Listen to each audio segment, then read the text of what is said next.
overwhelming, right?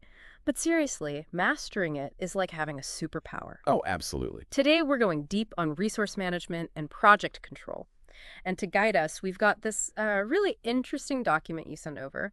Think of this deep dive as your cheat sheet to transform project chaos, Mm, into a well-oiled machine, ready to tackle anything. I like that. A cheat sheet for sure. So our mission today, it's all about giving you the knowledge and confidence to face those tricky project management challenges head on. It's funny how every project, whether it's a simple to-do list or launching a rocket, every project bumps into constraints. Constraints, yeah, those limitations, right?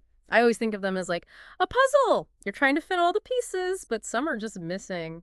And this guide, it really breaks down the main types: people, materials, equipment, and then working capital. It's like a recipe for project success, but miss an ingredient and things can get messy. Exactly. And it's not even just about having all the ingredients, so to speak. It's not just about having enough people. It's about having the right people with the right skills at the right time. It's more than just headcount. Right. And you know what? This guide uses a really cool example, the air control project, to show exactly how, individual skill sets and availability can really mess with your project timeline. Like, they even use a Gantt chart to map it all out, which is, a visual way to see how the project's supposed to go over time. But, and here's where it gets kind of crazy, the example actually shows that sometimes adding more people to a project can actually make it take longer. Yeah. You've hit on a crucial point there. It's all about understanding how tasks and resources are connected. They're all intertwined. So in the air control project, the Gantt chart, it shows how Ryan, who's like a key team member, he becomes a bottleneck because he can only do certain tasks one after another. Like a domino effect. One delay can ripple through the whole thing. The guide calls this leveling resources, which I guess means like rearranging tasks so you don't overload people and create those bottlenecks. Precisely. Leveling ensures a smoother workflow and helps avoid those surprise delays that pop up. Okay, so we've got our constraints. We're starting to see how important scheduling is. But what happens when those deadlines are just breathing down your neck and you just can't seem to make things fit? The guide talks about something called crashing, Yeah. which honestly sounds kind of intense, but also maybe a little exciting. Crashing can be a really useful tool, but it's definitely not something you want to jump into without thinking it through. It's like, imagine trying to finish a puzzle faster, right? You can try forcing the pieces together, but you might end up damaging the puzzle, or even make it impossible to complete. Oh, that's a good analogy. So the guide says crashing is like speeding up specific tasks, usually by adding resources or changing how things are done, but there's got to be a trade-off, right? Always a trade-off. Like, what's the catch? Crashing usually means increased costs. Think of it like paying extra to get that package delivered overnight. You get it faster, but you're paying a premium. And in project management, that premium could be, well, money, obviously, but it could also be like sacrificing quality or even burning out your team. You got it. It's a real balancing act. And the guide actually gives a formula to calculate the cost slope.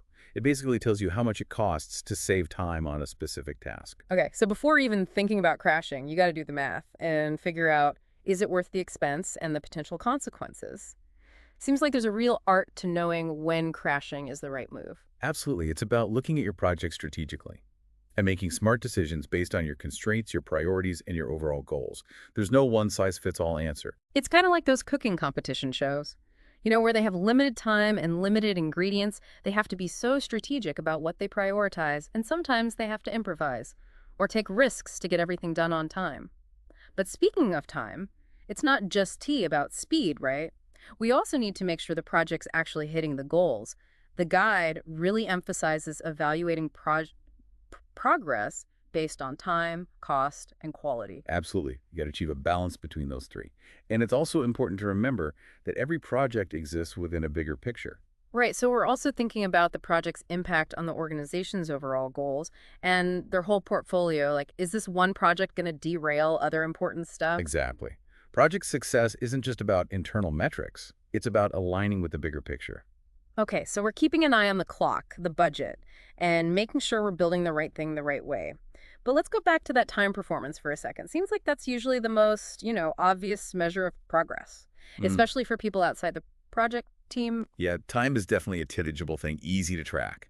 easy to understand. For sure. And the air control project, it shows how Gantt charts, they can be used not just for planning, but for actually monitoring progress too. Oh, and they even included what they call a tracking Gantt chart, which highlights where the project is ahead of schedule and where it's falling behind. It's like a visual report card for the project's timeline. And if we're talking about visual tools, Mm-hmm. the guide also mentions these things called schedule variance control charts. They give you a more in-depth look at how the schedule is deviating over time. So we've got a whole toolbox of strategies and techniques to keep projects on track. But before we move on, I wanted to touch on something else the guide mentioned. Mm-hmm. It briefly talked about this, the Whitbread Round the World race, Oh, wow. Yeah. and how those teams manage resources in such a high-stakes, ever-changing environment. Talk about a project with some serious constraint. Yeah. I mean, we've all had to deal with unexpected delays and last-minute changes. But I can't imagine the pressure of a global race with, like, Mother Nature calling the shots. It really shows how these project management principles can apply to any field, even those that seem, super dynamic and unpredictable. Makes you wonder how those racing teams adapt their strategies on the fly, you know? Do they have, like, backup Gantt charts laminated for when things inevitably get wet? Maybe. But seriously, it highlights how important flexibility and adaptability are in project management. You can't always predict every obstacle, but you can build a mindset and a toolkit that helps you respond effectively when challenges do come up. It's like that saying, no plan survives contact with the enemy. But in this case, the enemy might be a sudden storm or a broken piece of equipment. This whole discussion is making me realize that project management, it's not just following a checklist. It's about creative problem solving, leadership, and even a bit of psychology when you're managing a team. You're absolutely right, and that's where experience really comes in. The more projects you manage, the more you develop an intuition for anticipating those challenges, making those tough calls, and navigating the whole teamwork thing. Speaking of experience, the guide also mentions a couple of journal articles that explore project management in different contexts. One looks at construction projects in Sri Lanka, and the other at international development projects in the Maldives. I'm curious, what can we learn from these different applications of project management? It seems like the challenges and approaches would be totally different depending on the industry and location. You're right on the money there. Project management isn't a one-size-fits-all thing. While those core principles stay the same, the specific strategies and techniques you use, they need to be tailored to each project's unique context. So it's like having a toolbox full of different tools, right? You wouldn't use a hammer for every task. You got to assess the situation and pick the right tool for the job. Precisely. That's why it's so valuable to look at a wide range of project management case studies and examples. The more you learn about how others have tackled challenges in different situations, the more you grow your own toolkit and your problem-solving skills. It reminds me of how chess players study old games to learn from other people's wins and losses. By analyzing different strategies, they refine their own game and get ready for all sorts of scenarios. So even though this guide focuses on resource management and project control, it's really encouraging us to think bigger and explore how these concepts can be applied in lots of different ways. It's like they're saying, here's the foundation, now go build something amazing. And that's what makes this field so exciting. Yeah. It's always changing, and there's always something new to learn. It's about embracing that growth mindset and seeing each project as a chance to improve your skills and knowledge. And speaking of learning, I think it would be super helpful to go back to that air control project example. It's such a practical way to see how these concepts actually play out in the real world. It's almost like a simulation, you know? We can try out different approaches and see how they affect the project. We can experiment with leveling resources, explore different crashing options, and analyze what happens to time, cost, and quality. It's a fantastic way to learn, for sure. And it shows how important hands-on experience is in mastering project management. You can read all the books and listen to all the podcasts you want, but at the end of the day, you got to get your hands dirty and apply these principles to actual projects. So it's like learning to ride a bike. You can study how balance works and watch people cycling, but eventually you got to get on that bike and pedal. And just like with riding a bike, the more you practice project management, the more confident and skilled you'll become. You develop that muscle memory, so to speak, and those complicated concepts start to feel more intuitive. I love that analogy. It shows that project management is a journey, not a destination. And, you know, along the way, you're going to fall, you're going to make mistakes, but that's how you learn and grow. And who knows, maybe one day you'll find yourself managing a team sailing around the world, or building a sustainable city, The possibilities are Yeah, endless. the sky's the limit. It's inspiring to think about all the ways project management skills can be used. And what's really encouraging is that anyone can develop these skills. It's not about having a certain personality or background. It's about building that mindset of organization, problem solving, and teamwork. That's so true. It's like any skill, the more you practice, the better you get. And this guide we've been talking about, it gives us a really strong foundation to start with. It's full of practical tips, real-world examples, and even those thought-provoking case studies that push us to think outside the box. I really like how it emphasizes adapting project management principles to different situations. There's no one right way to do it.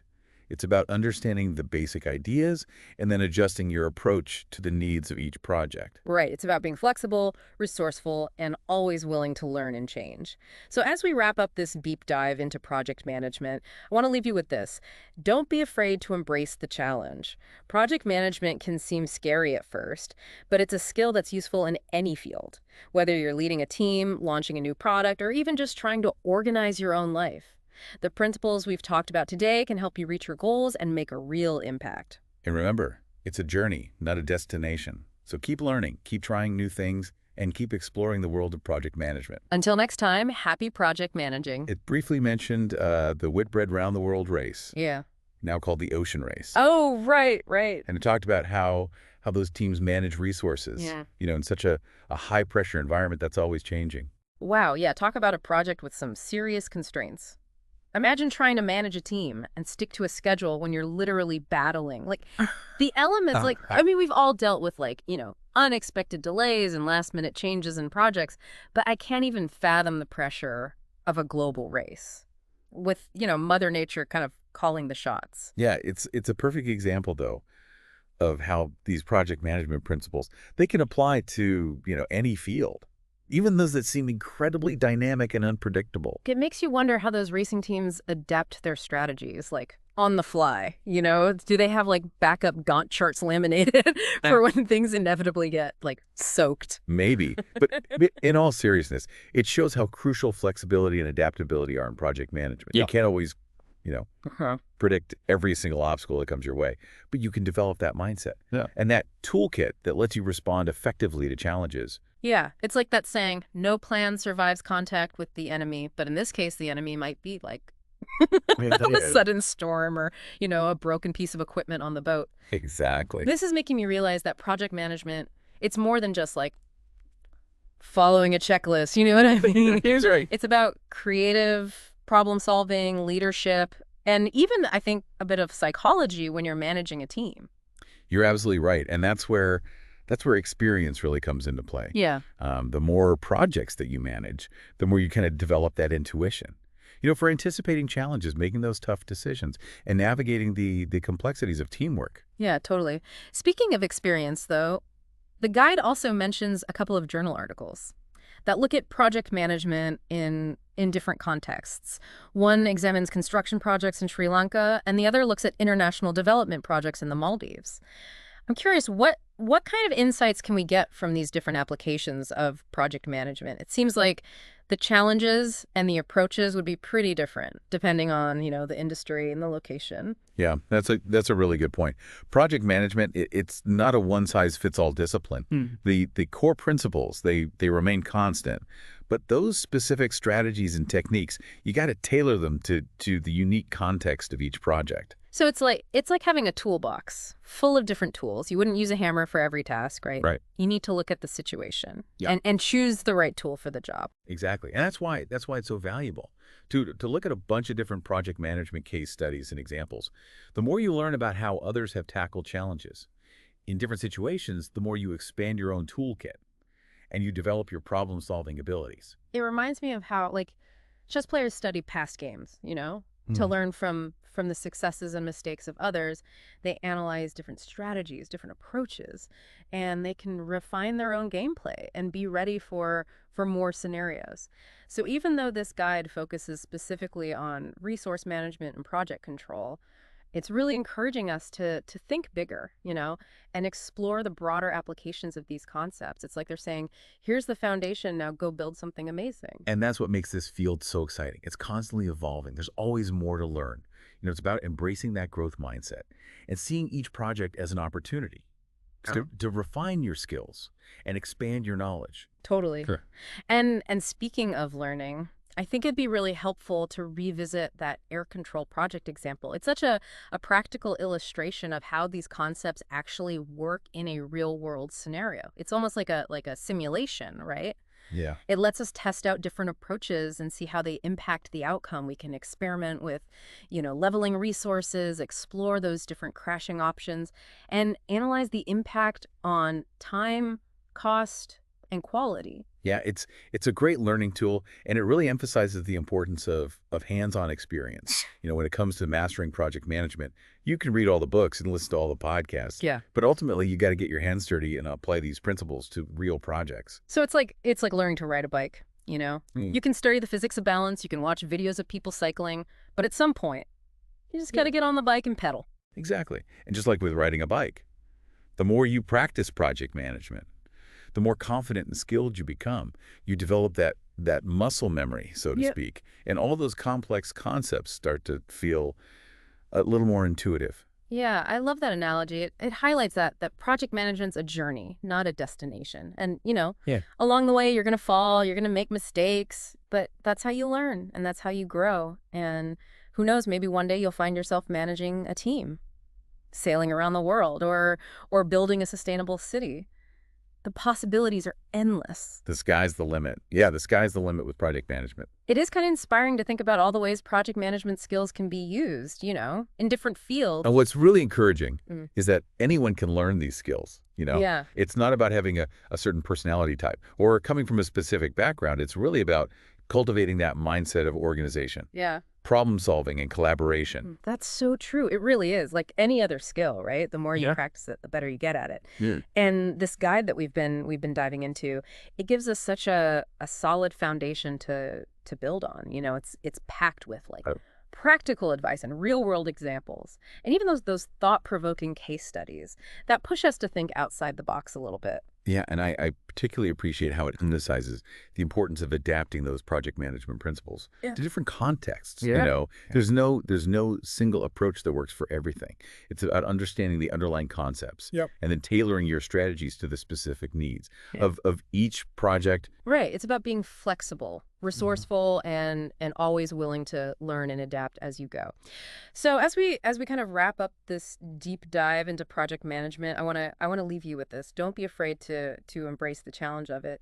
Project management, it can seem kind of daunting at first, but it's a skill that will seriously pay off in any field, whether you're, leading a team, launching a new product, or even just trying to organize your own life. The principles we've talked about today can really help you reach your goals and make a real impact. Absolutely. And remember, it's a journey, not a destination.